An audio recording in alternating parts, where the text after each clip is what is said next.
आज का दिन बहुत ही खास है मेरे लिए, क्योंकि मैं दूसरी बार यहाँ आया हूँ और जब पहली बार आया था तो गणेश चतुर्थी थी और उस पर मैंने कुछ बताया था।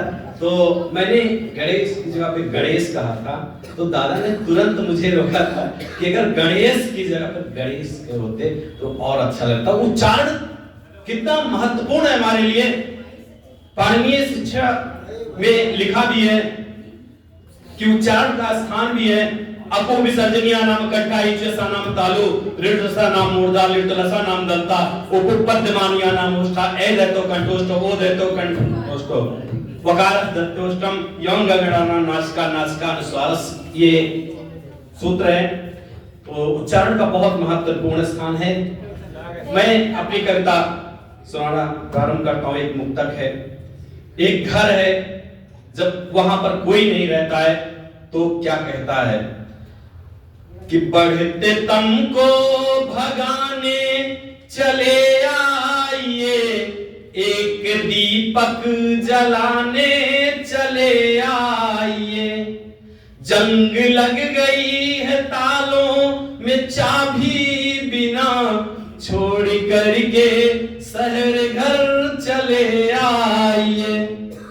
आगे क्या है कि एक व्यक्ति गांव का जब बहुत दिनों तक अपने घर पर नहीं जाता है तो वहां से क्या संदेश आता है कि हमको जाना चाहिए अपने घर, क्योंकि हम अकेले हैं तो समझना चाहिए कि हम अपने घर जाएं, अपने माता पिता के बारे में सोचें।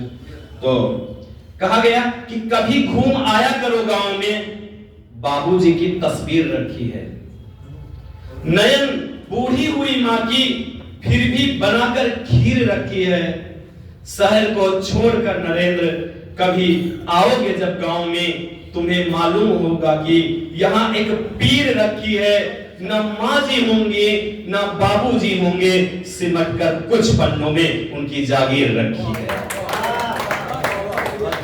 मैं दादा को और भी कहना चाहूंगा कि जो गीता मैं देखता हूं कि एक गीता का प्रश्न दो देते हैं, उसमें से उत्तर देना होता है। इसके लिए मैं शाधुवाद बहुत बहुत धन्यवाद देता हूं कि आने वाली पीढ़ियों को हमें गीता के बारे में, उन्हें 18 अध्यायों के बारे में, जो अर्जुन निषाद योग, सांख्य योग, कर्म योग, ज्ञान कर्म संन्यास योग, कर्म संन्यास योग, आत्मयोग, ज्ञान विज्ञान अक्षर ब्रह्म योग, राज विद्या राजगुरु योग, विभूति योग, विश्व रूप दर्शन योग, भक्ति योग, छह छत्र गुण, 18 अध्याय हैं, इनके बारे में जानकारी मिलेगी।